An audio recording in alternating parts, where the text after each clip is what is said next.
Shri Mataji, everyone.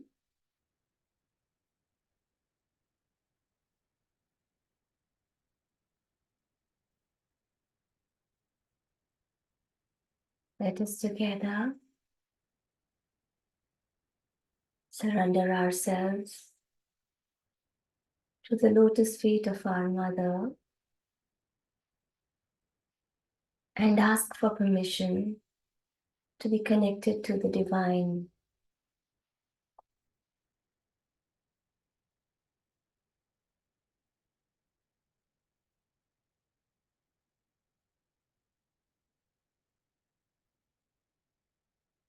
This is Deepawali week, and each one of us will be having a puja during the weekend.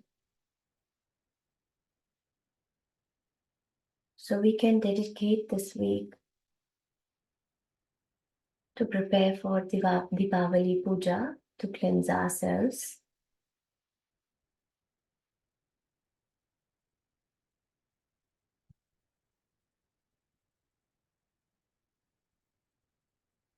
As Muladhara is the seat of Sri Ganesha, we will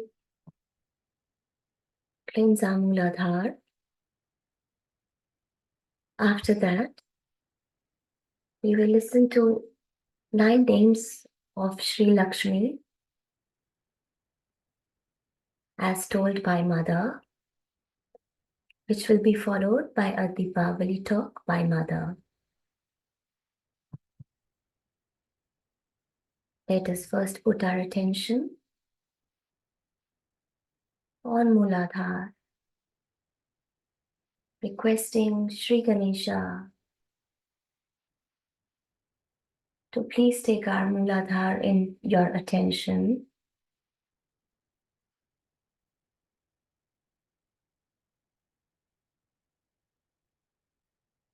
and make us innocent. Right hand on Mother Earth, asking and confirming, Shri Mataji, I am innocent. Shri Nirmal Ganesha. Om Tvameva Sakshat Shri Nirmal Ganesha Sakshat Shri Adi Shakti Mataji Shri Nirmala Devye Namo Namaha.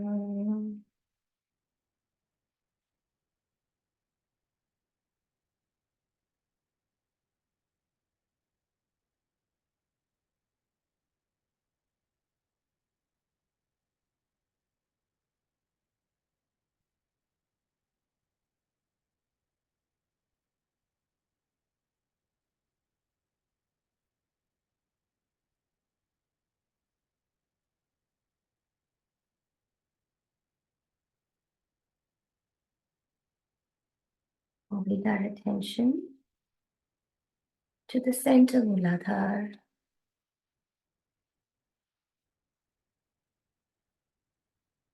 Shri Ganesha Gauri Sakshat. Om Tvameva Sakshat Shri Ganesha Gauri Sakshat Shri Adi Shakti Mataji Shri Nirmala Devye Namo Namaha.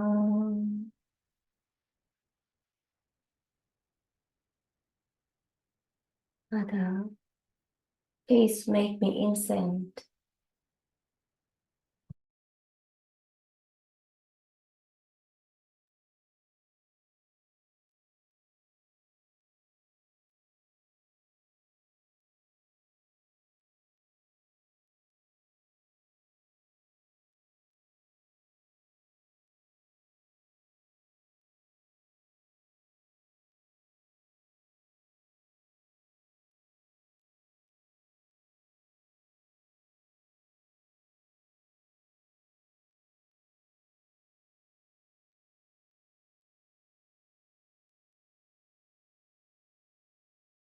Moving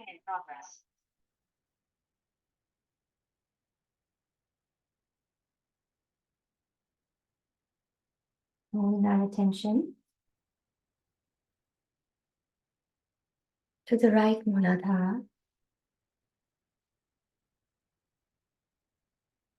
left hand on Mother Earth, Shri Kartikeya Sakshat. Om Tvameva Sakshat Shri Kartikeya Sakshat Shri Adi Shakti Mataji Shri Nirmala Devyai Namo Namaha.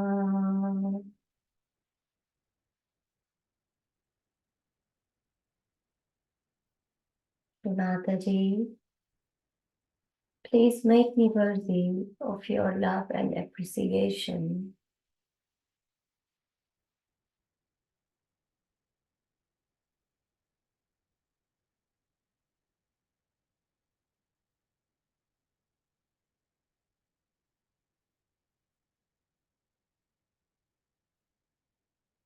Requesting for destruction of all the negativities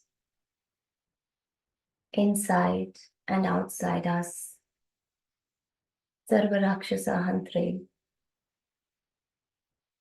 Om Tvameva Sakshat Sarva Rakshasa Hantre Sakshat Shri Adi Shakti Mataji Shri Nirmala Devyai Namo Namaha.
We can keep both our hands on lap and listen to Shri Mataji telling us about 9 Lakshmis of Deepawali Puja. We will be listening to this talk every day, which will be followed by Deepawali talk.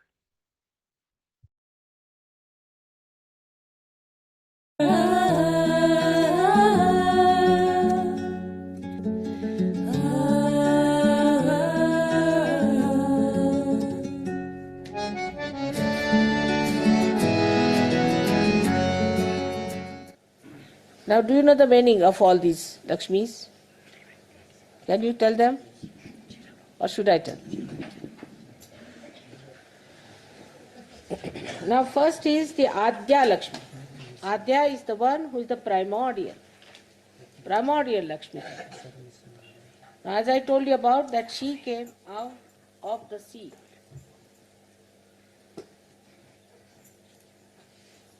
So, that's what we call, Christ's mother was called as Maria, because she came from Mary. People don't know why she was called as Mary. My name also is, as you know, is Neera, meaning coming from water.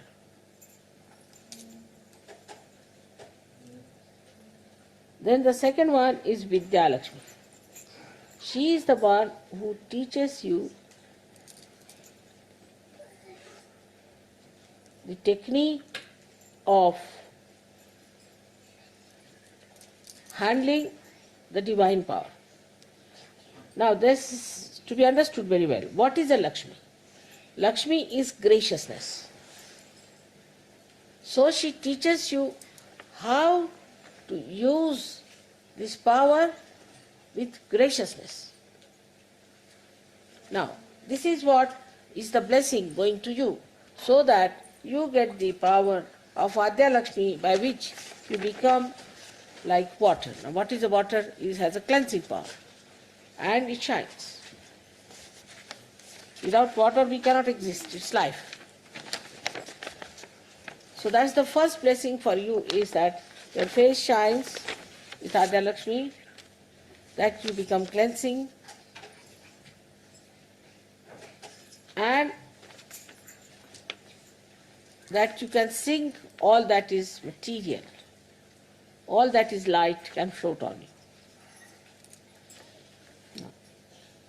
The Vidya Lakshmi is the one, as I told you, gives you knowledge. Knowledge how to handle the divine power graciously. I'll give you an example. I have seen many people, when they give bandhan, it's such a crude way that, no, it is not to be done. It's a Lakshmi's blessing. So how you do it? Very carefully. You see me, how I give always. I never do that way. I cannot. Even if with respect, with grace. She represents the respect part of it. And that you get, that knowledge, how to do it gracefully. Everything to be done gracefully, in a manner that looks gracious. See, some people who talk have no grace. Some people who give knowledge of Sahaja Yoga also have no grace. And they talk in a disgraceful manner. So all the grace, how to use the knowledge of the divine, is given by Vidya Lakshmi. Now Saubhagya Lakshmi. She is the one who gives you good fortune. Good fortune doesn't mean money, but it means the grace of money. Many people have money, but it's like money on a donkey. You do not find any grace in that person. Or it doesn't also mean, Saubhagya doesn't mean only money. It means all the good luck. All the good luck in everything in a very gracious manner it gives. To you the blessing, so that you also are blessed, as well as those people who will meet you will be blessed with Saubhagya. Amrita Lakshmi. Amrit means the one that is the nectar. If you take that, you will not die, means eternity. So she is the one who gives you the life of eternity. Graha Lakshmi. Graha Lakshmi is the deity of the family, the one who is the deity of the family. Now, any housewife need not be Graha Lakshmi. She can be a shrew. She can be a horrid thing. The deity of the household.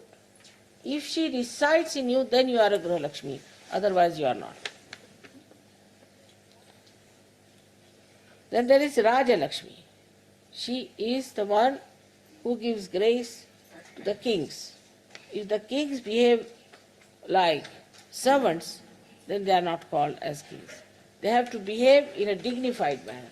The dignity, the majesty of the king comes from the Raja Lakshmi in him. But a Sahaja Yogi need not be trained. He walks very straight, in a very stately manner. In his movement he is stately. He is very majestic in handling people. He is very gracious in doing anything in such a manner that people think, oh, here comes a king. Satya Lakshmi. That is, that you get the awareness of truth, but apart from that. The awareness of truth is there, but to put the truth forward in a gracious manner. Not to, now this is the truth, have it. Not like that. You don't have to hit people with the truth. You have to put it in a flower and give it to them. That is Satya Lakshmi. Of course, all Lakshmi Tattvas are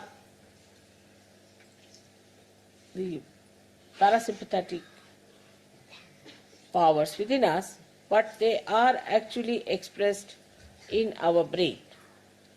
Brain is the Virata, is the Vishnu when he becomes the Virat, the Akbar.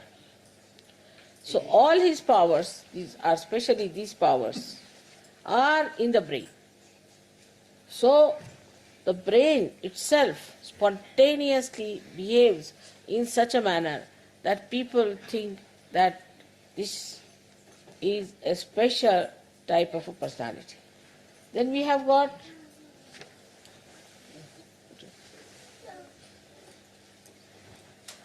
Bhogya Lakshmi, by which you know how to enjoy. A Sahaja Yogi always knows how to enjoy everything. He doesn't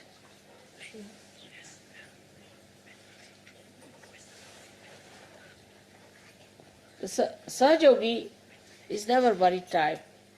Anything he can enjoy. Once we climb a very steep place called Palitana. It was about 6 miles, about like that, as if walking for 6 miles. Climbed up. I reached there. I saw the beautiful carvings. I was not tired at all when I saw the carving. And I was telling my son-in-law, see, every tail of the elephant is made differently. He says, Mother, I am panting here. How can you see the tails of the elephant? It is because I can enjoy. You should be able to enjoy anything. Now supposing you see something absurd, ridiculous, then you should laugh and enjoy.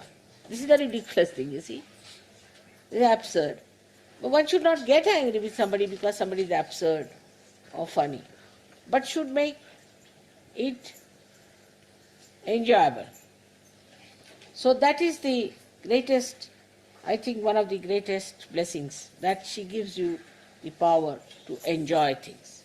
Otherwise, whatever you may try, people don't enjoy anything because they have become so ego-oriented that nothing goes into their heads. They have to be tickled here with the electrode. Yoga Lakshmi, the one who gives you yoga. That power is within you. That is the power of Lakshmi within you. Means you give others the yoga. Now when you give the power of yoga to others, when you use your power of yoga, then you don't behave like a monkey or a donkey or a horse, but you do it with grace. Do it in such a manner that it is very gracious. That is what you call gentle, dignified, majestic way. 3 words for 1 word. So, this is what it is. And now when you have sung it in this manner, this power has been bestowed upon you. Now, even if you want, you cannot behave indecently.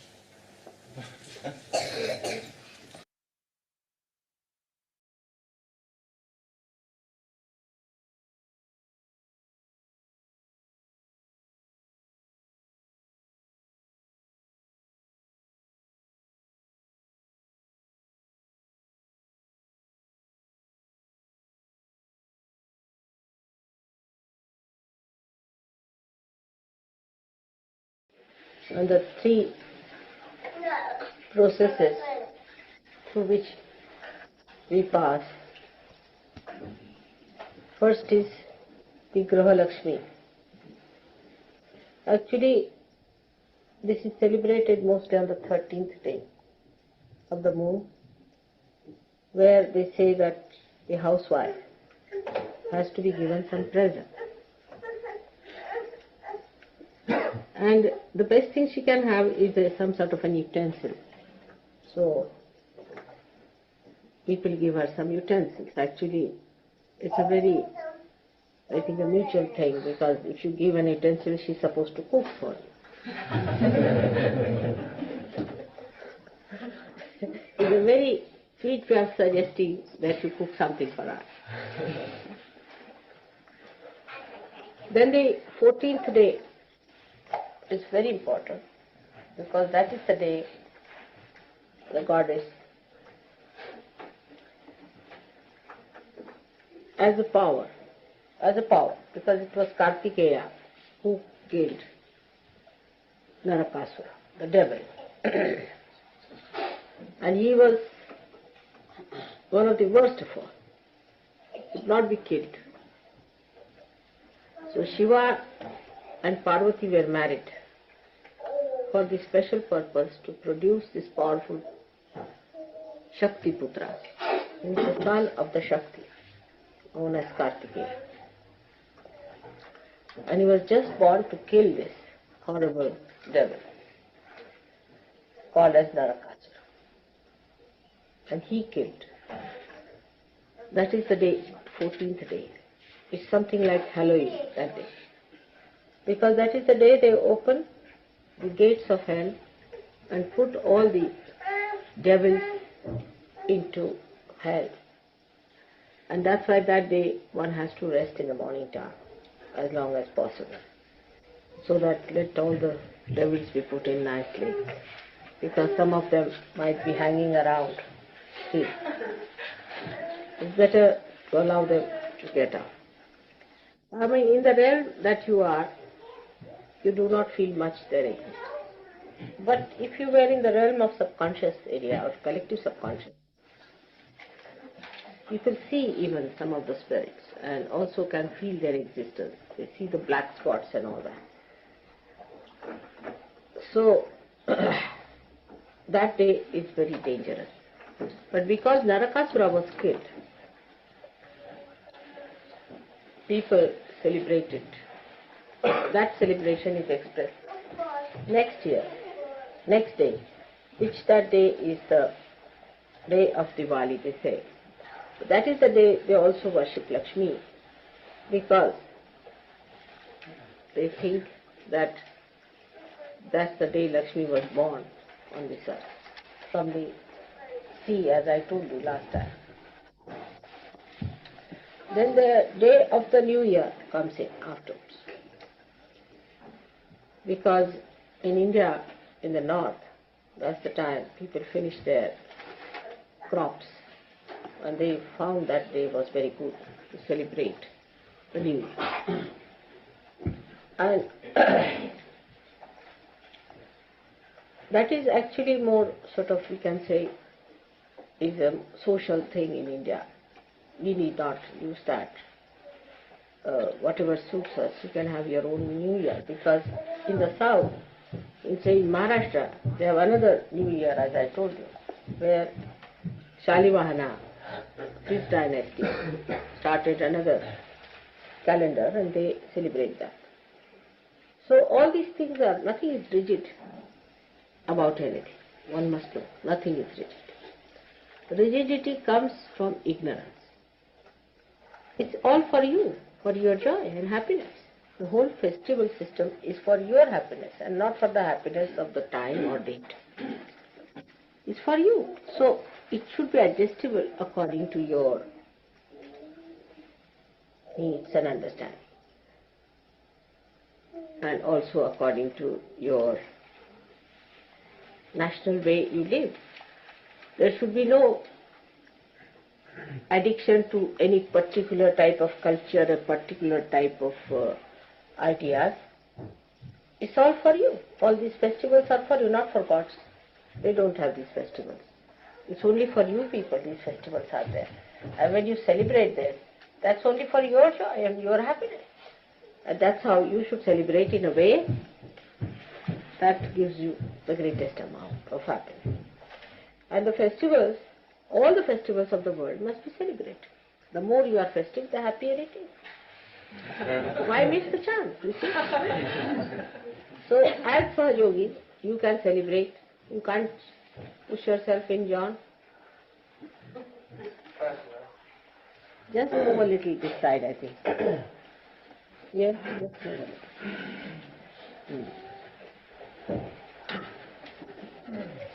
So, as a Sahaja Yogi, you don't belong to any particular caste or community anymore now. You belong to universal caste. Once you start belonging to the universal thing, then you can celebrate all the festivals of all the religions and have the best of it. All the year round, you can celebrate all the festivals, know about them. The more you know, the better it is. And have all kinds of sweets, whatever you use, whatever type you use, in whatever areas and countries and cultures. And that's how we have to be more festive.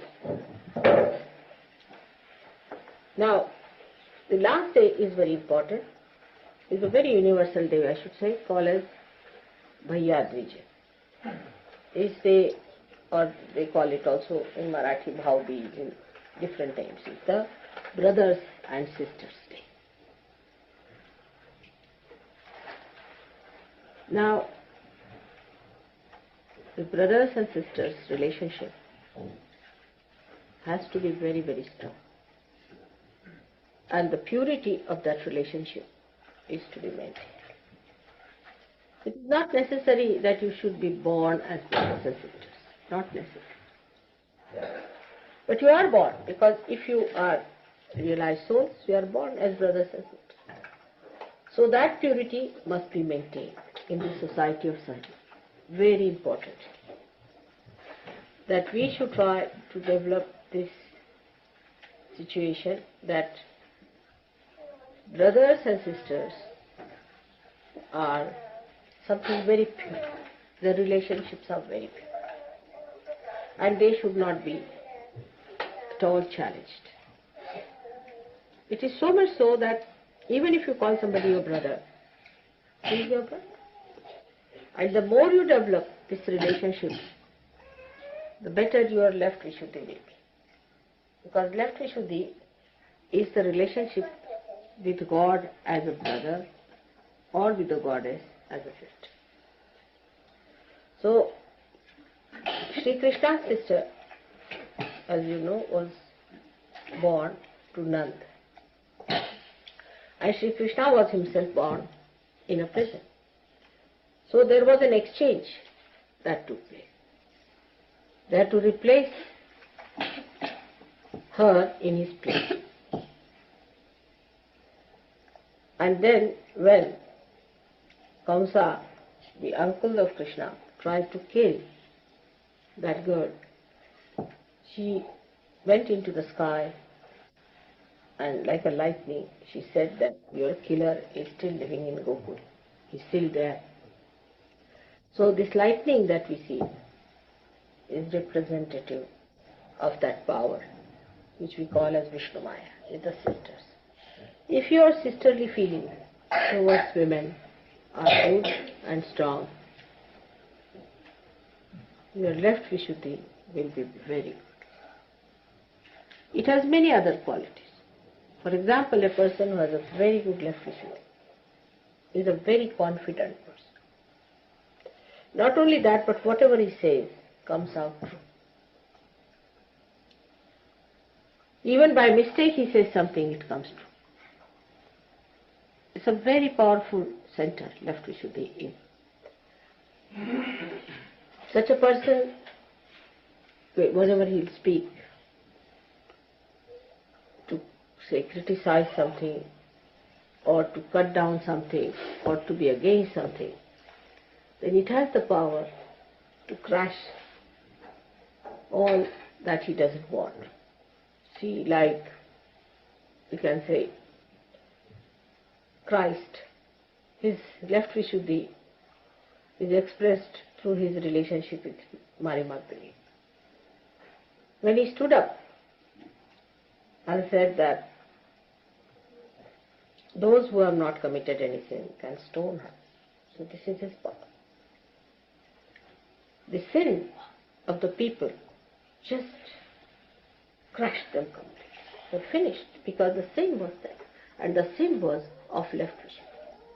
There was no purity. And when there is no purity, a person who is so pure says such a thing. All these people lost their powers. They couldn't even stroll. Now, this sister of his was born later on as Draupadi. And that too very near the place we have been to Vani, where we saw. Gavi, you remember when we were going to Nagpur? Near Vani, she was born, that place, and there's a very big temple of that. She was called as Draupadi. And you know how Sri Krishna tried to save her chastity. Now, people, I've heard, are trying also to say things against Mary Magdalene and against Christ and all kinds of things. You see, this is a sign of the decadence of our brains and our morality, that we cannot see purity in any relationship. We cannot see any purity in any relationship. So we as Sahaja Yogis have to develop more of that. Instead of that, what I find that people, especially in the West, try to think whom we are going to marry home. These relationships are established. These are wrong. There is no need to go on organizing marriages and playing these games of romance and all that. If marriage has to take place, it will take place. But don't spoil the atmosphere. There are some people who are just like barbers who try to organize marriages, you see, and take a great pride in arranging marriages with this one to that one and that one to that one. It's not a desirable. One should not do it. There's no virtue in these things, is to organize marriages all the time. When the marriage time comes, it takes place.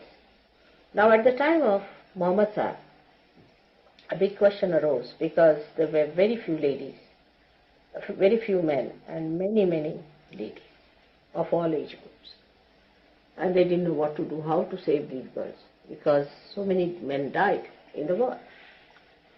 So then they asked what to do now at this juncture. I mean, a position when such a catastrophe is there and so many women are there and very few men, then he said, all right, you can marry 4 or 5 wives. And you can marry any age group. Because if you have to live with dharma, means marriage, means collective sanction, not without marriage. So he said, all right, you can even marry 5 times, but you must marry. Without marriage, you cannot live.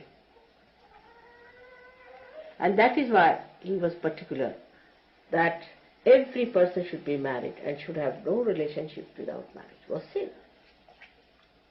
Instead of that, now Muslims think that it is their right to marry 5 persons. I mean, when the men are more and women are less. Is that wrong?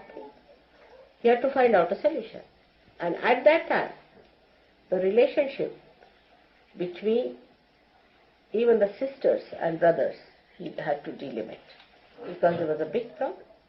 So he said, all right, the children born of the same parents cannot marry, but cousins could marry. That time. Now that time is changed. All right. It's not that time. We are not on war. There's nothing happening like that. There's no such problem.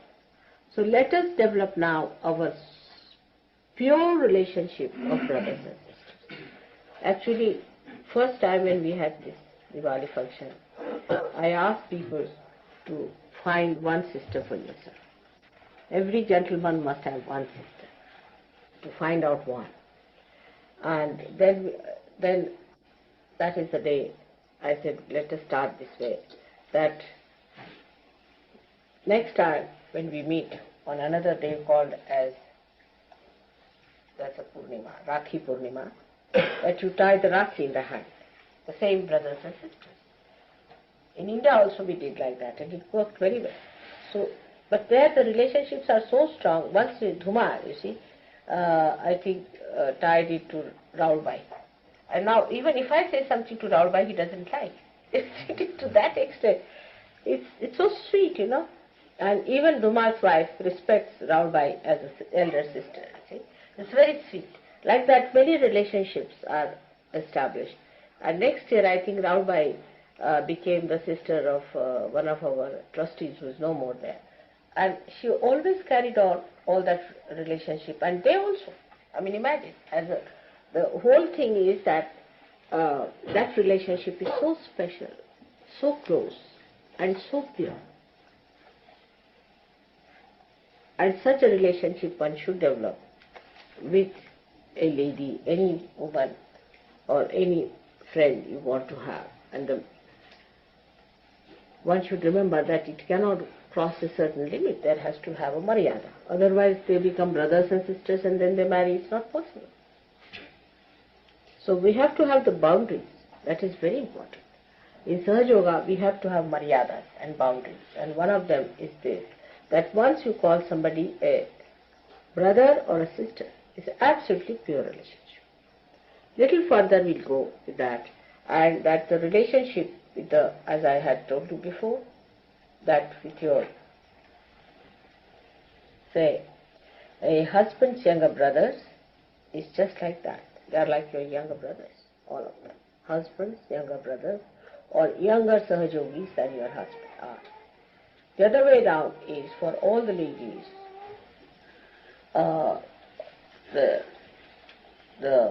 we can say all the men, their wives, elder ladies, elder to wives are like sisters, elder sisters.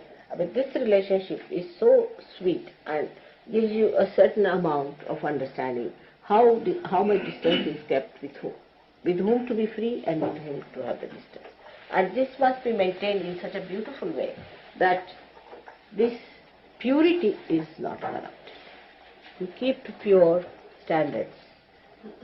This is the nourishment of Sahaja. It's the nourishment of yoga, purity. Purity is the most important thing for us. Purity in every way. If you are pure, you will not do anything that is fake. That is, we can say, that is not pure. So first of all, you will be pure yourself.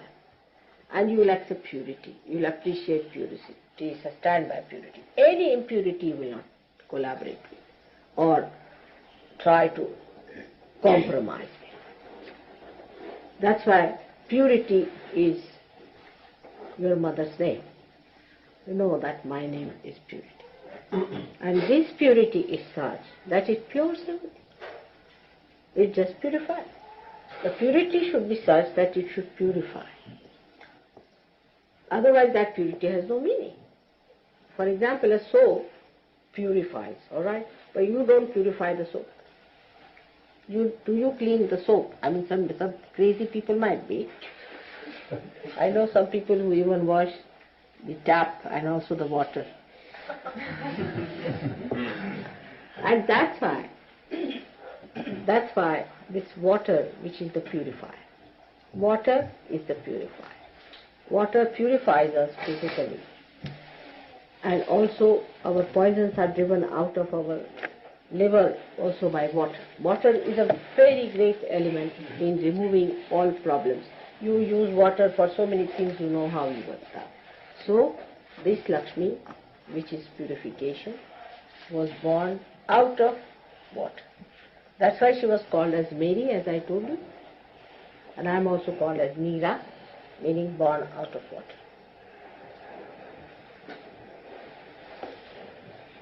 So one has to understand that today's message is that we inculcate purity. We should not cheat ourselves. It's really easy to cheat, but we should inculcate purity within ourselves as a matter of our own achievement, as our own decoration, as our own beauty. And not just because it's a laborious thing or it is a very hard thing, not like that. It should be achieved with great pleasure and happiness. How do we like to have a bath and to be clean and to be presentable? In the same way, we should try to clean our thoughts. Just by paying attention to them, you can clean. Thoughts must be made clean. First of all, why have thoughts at all? But even if you have clean and pure thoughts.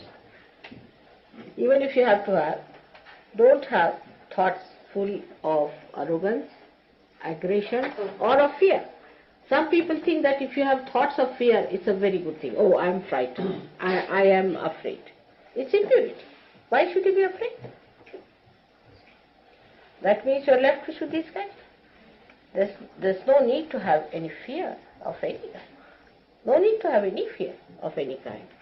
If you have to have fear, that means there's something wrong with you. If you believe that God is above all, you are a realized soul, and that God is going to look after you, that He is your Father, and that He has opened His gates to you, what is there to be afraid of? Many people think that way, that if you have the fears, you are humble. Humility is different from a frightened person. It's absolutely a different thing. It has nothing to do with humility. So, to be humble is different, and to be frightened is different. For Sahaja Yogis, it is very easy to find out through their vibratory awareness what is fear and what is humility. Because humility will give you vibration and fear will catch all your left side.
Thank you so much for your vibrational presence this morning. Let us do the 3 Mahamantras together. After that, we can raise our Kundalinis and take up Bandhan. May you all have a wonderful day and see you tomorrow morning. Jai Shri Mataji.